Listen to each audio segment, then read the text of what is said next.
guys, so today we're going to be doing a full tutorial on one of our clients named Amber, and one of our students is actually going to be doing the set, but she will be directed by moi, and I'm going to be doing a full breakdown and full tutorial of how she got the set, what lengths, what weights, and what placement that she actually put on Amber. And we're going to do a full breakdown from her eye shape, her overall style, and everything, and how we actually created this set. It's super simple, super easy, but your mapping and your placement has to be precise. And we're also going to be telling you what products that we're actually using and how we're using the products as well. Make sure you stay tuned and let me know what you guys think at the end. This is Amber, our model. This is Amber's before. Here's her blown up as well. This is on my phone, and I'm going to do a breakdown of how we are styling Amber today, okay? V-shaped eyes, they're the perfect almond. They're a little bit on the bigger, wider side, and she has hollow pockets underneath her eyes, and also her inner corners go inward. So because Amber's inner corners go inward in her, she has the perfect almond shaped eyes, we want to kind of play it down just a little bit. We don't want to make it seem like it's overly big, and I feel like a cat eye would be a little bit too much on Amber's eyes, and to go with her entire face, it would just overpower a lot,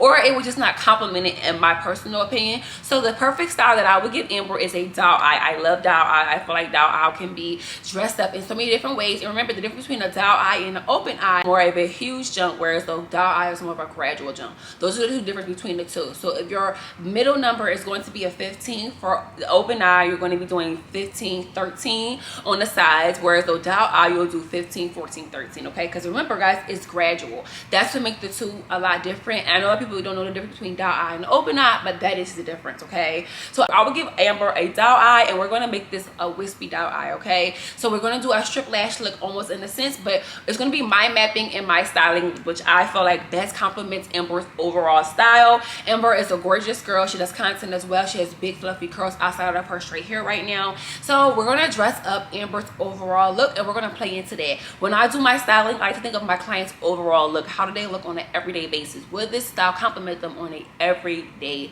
basis? So today we're going to be doing a wispy doll eye on Amber, okay? And the curls that we're going to be using is C curl. We're going to be giving Amber a C curl because of her shape of her eyes. We don't want to give her a D curl, which is going to be too tight. You can kind of give her almost D curl on the inner corners, but instead of doing D curl, we're going to give her my favorite, CC curl. So we're going to do a mixture of CC curl and C curl. We're going to do C curl because C curl is a lot looser and a lot flatter to complement her overall almondy, wider, bigger shaped eyes.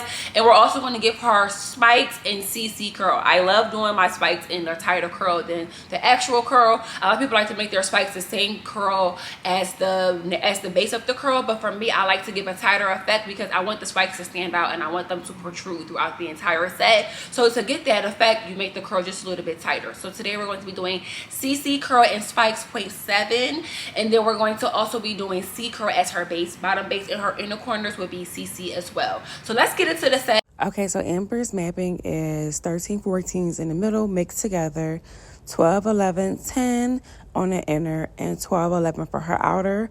Her spikes are 17 cc, 16 and 15 for her outer cc, and on the inner it is the same thing as 16 and 15 for her inner. You're going to be putting the 15s on top of the 11s, the 16s on top of the 12s, and 13 14s it's going to have the 17s, and you're just going to do it throughout the set. This is a layered set, so it's on her top layer, and you could probably add some also in her middle layer as well. This is how big her fans are. They're not big fans, they're small narrow ones, so keep them at this size. And does need to be placed in a certain area? No. You just mixing them all up. And remember, when adding your spikes, you don't want to make your spikes too big. That's why we're using 0.7. When you use 0.7 for your spikes, it gives a different effect. And we're not trying to make them all super huge. We want to make her spikes be a good size spike because we can always build up on our spikes. And when I say build up, I mean you can always add multiple right next to each other. Lash for me, your fingers cannot be overpowering it, so you gotta move your finger when you're placing it. Okay. That's all we see is your hand. We don't see no lash people. Okay. Calm down, amigo.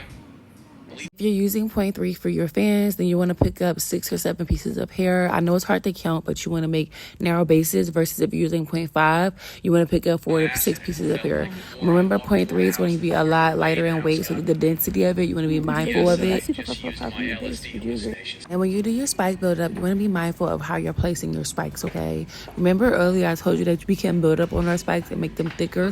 Remember, when you're building up on your spikes, you don't necessarily want to put them right next to each other. You want to put them one behind the other, and you're doing it so that when they flow with the thickness and everything, it just flows together. And here we're doing a spike buildup, and we're making our spikes just a little bit thicker. So we want to put more spikes than lesser spikes because the set is really spiky, but the spikes have to be in intentional placing, okay? So some of them may seem right next to each other, and then there might be some on that middle layer as well because we did a build up. So remember that we're doing 2 to 3 spikes right next to each other, but if you are layering, you could put some of those spikes within that middle layer. And you can put different densities of spikes. They don't all have to be thick. We did a build up, so some of them are thinner and some of them are thicker as the set works its way up throughout the middle and all the way up to the top layer of the set. Also remember to make sure that your spikes are closed. None of her spikes are open. We didn't put anything on the spikes to close them out, but you can always put some Sealant solution to close them out, and you just pull from the top of the spike, okay? You want to make sure that you're also, when you're placing your spikes, that you can always come back throughout the set. If you're not doing it through the layering method, you could always come back within the set and add more spikes, okay? It doesn't matter what layer it is on. If you see your hair, you could always add a spike. If you don't like it, remember, you can always take it off. So if you rewind back, before she had too many spikes, and I made her go throughout and take some off because the spikes have to be intentional and be placed properly. So now that she went back and took some of them off, now they can flow how it needs to flow, and they can be placed intentionally so that when we are placing the spikes throughout the set, they are within the place that they're supposed to be, okay?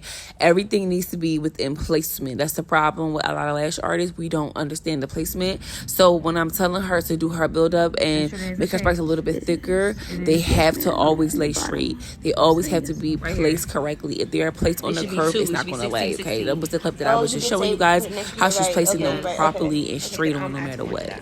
So wherever you already put the 16 spikes, there only should be 216, 216, 216. Oh, so okay. if it's too many of the 16s, just take them out. Okay. Okay. That sounds good. That sounds good.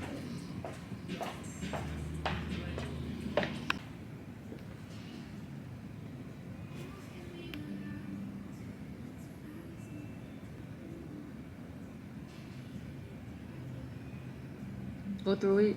Okay. Oh. No, you good. Go ahead.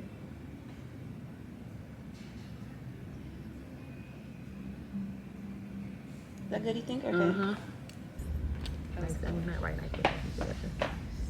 Okay, do you think I should go in more with the spikes, or what do you think? Uh-huh. You think, okay, that's what it needed? I think it's a little sticky. You're good. Press down on it. For that? You mean like wiggle? Like you wanna make sure you see how much. I'm gonna show you. No, that one that's curving is really bothering me. Take it off and put it on. Okay. Or just look that to you know. I think I can Brush it. Okay. No. Brush it through a bit. Okay. Look up the lid a little bit.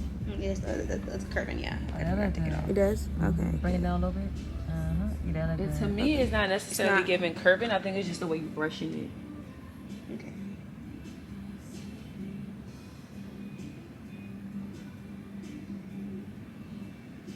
You don't think?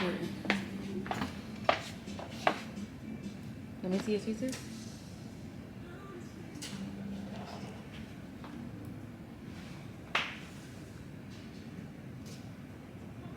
Oh, I see what you mean by curving. You see what I'm saying down there? Yeah, but the one thing that I want to say is this one. No. Mm-hmm. These two are not really necessary. They're next to each other, but there's a space.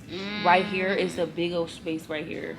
So that's why it's not placing properly, because they're not necessarily right next to each other. Okay, it's like I skipped one and that went next. I don't know if you skip one, but it could just be the placement. Okay.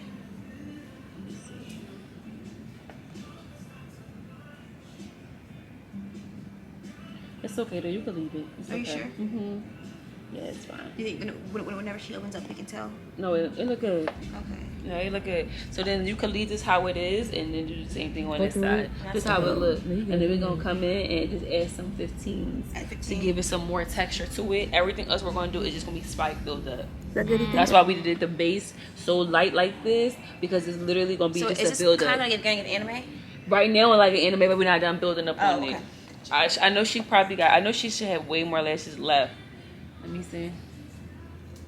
Yeah, she do. She got enough lashes left. The 15, so she got way enough. Yeah, okay, the look I'm going for, it'll be enough. Okay, okay, sounds good. It is giving anime. Right now. Like this. Yeah, right. Yeah, it is. Okay.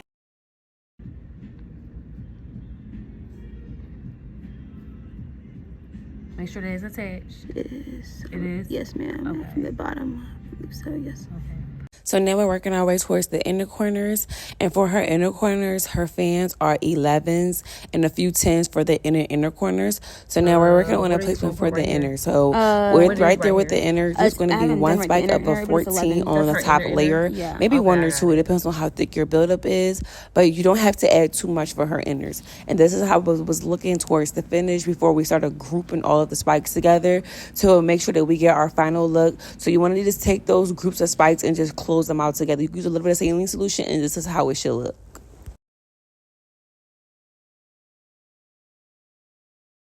So much for tuning in. I hope this tutorial was super helpful, and I hope this was a great breakdown of how to create a wispy doll eye on particular clients and how we got this style. Let me know what you guys think of the overall video, and if this set actually snapped and complimented her really well. Until we meet again, make sure you guys subscribe and follow me on all social platforms, and yeah, until we meet again, bye guys.